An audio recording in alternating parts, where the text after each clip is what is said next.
بسم اللہ الرحمن الرحیم۔ السلام علیکم ورحمۃ اللہ وبرکاتہ۔ مساجد کی فضیلت۔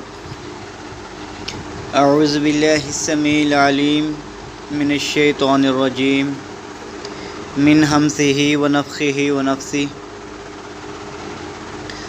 قال النبی صلی اللہ علیہ وسلم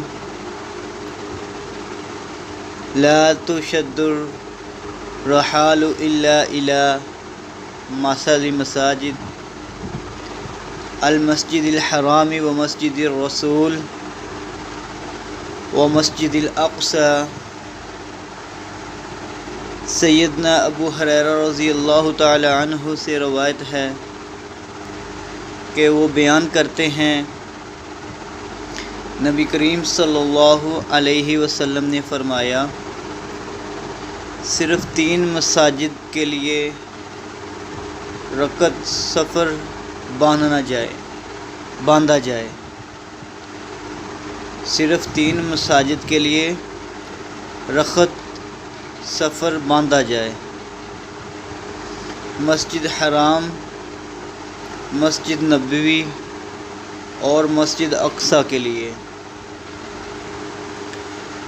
کیونکہ یہ اللہ رب العالمین کی پسندیدہ جگہیں ہیں۔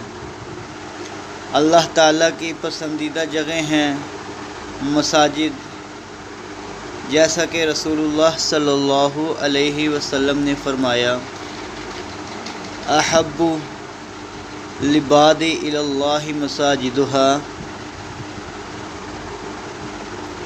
احب البلاد الی اللہ مساجدها۔ اللہ تعالیٰ کے نزدیک سب سے زیادہ پسندیدہ جگہیں ہیں تو مسجدیں ہیں۔ البتہ 3 مسجدیں ایسی ہیں جو تمام دنیا کی مساجد سے عظیم ہیں، جن کا ذکر قرآن و حدیث میں ہے، اور ان میں نماز پڑھنے کا ثواب بھی تمام مساجد سے زیادہ ہے، جیسا کہ رسول اللہ صلی اللہ علیہ وسلم نے فرمایا، مسجد اقصی میں ایک نماز 1000 نمازوں کے برابر ہے، اور مسجد الحرام خانہ کعبہ میں ایک نماز دوسری مساجد کے 1,00,000 نمازوں سے افضل ترین ہے، اور مسجد نبوی میں ایک نماز 1000 نمازوں سے بہتر ہے۔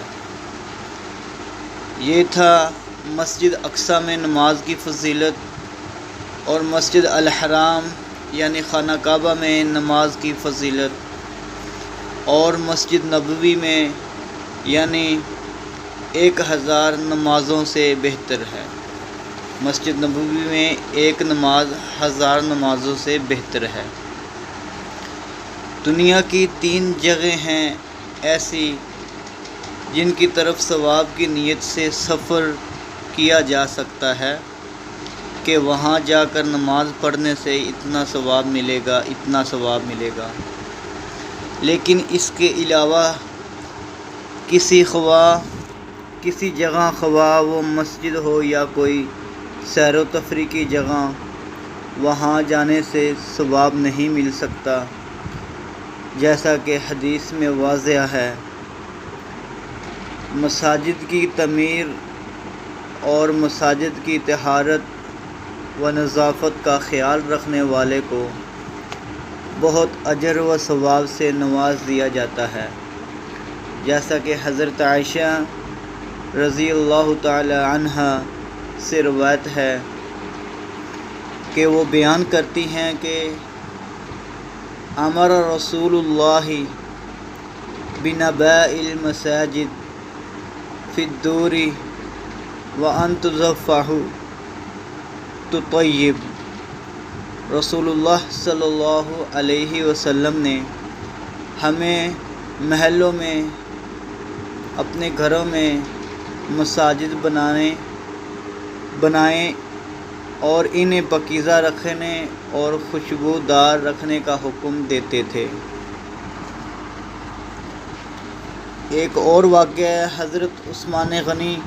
حضرت عثمان بن غفار رضی اللہ تعالیٰ عنہ سے روایت ہے۔ وہ بیان کرتے ہیں کہ رسول اللہ صلی اللہ علیہ وسلم نے فرمایا،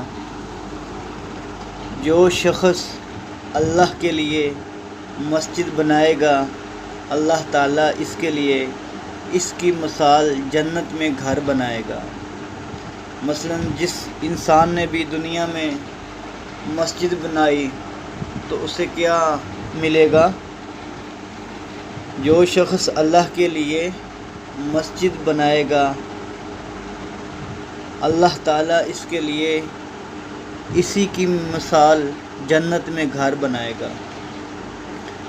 حضرت ابو ہریرہ رضی اللہ تعالی عنہ سے روایت ہے، وہ بیان کرتے ہیں کہ نبی کریم صلی اللہ علیہ وسلم نے فرمایا، من غدا الی المسجد وراح اعد اللہ لہ نزلہ من الجنۃ کلما غدا اور راح۔ جو شخص صبح کو اور شام کو مسجد کی طرف گیا، اللہ تعالیٰ اس کے لیے جنت میں مہمان نوازی کا سامان ہر مرتبہ تیار کر دیتے ہیں جب بھی وہ صبح شام کے وقت گیا۔ ہمیں بھی چاہیے اللہ کے گھروں سے، مسجد سے اپنا دل لگائیں اور دنیا کے وقت میں سے ہم اپنا وقت نکال کر اللہ رب العالمین کے راستے میں خرچ کریں۔ ہمیں چاہیے اپنا دل اللہ رب العالمین کے مساجد کے ساتھ اور نمازوں کے ساتھ اور قرآن مجید کے ساتھ لگایا جائے۔ ہمارا زندگی کا مقصد بھی یہی ہے، دنیا میں آنے کا مقصد بھی یہی ہے، عبادات کرنا۔ اللہ سے دعا ہے مجھ سمیت آپ سب کو عمل کرنے کی توفیق عطا فرمائے۔ مزید اسلامک ویڈیوز کے لیے ہمارا یوٹیوب چینل وزٹ کریں، حافظ عبدالقیوم مسلم کے نام سے۔ جزاک اللہ خیرہ۔ السلام علیکم ورحمۃ اللہ۔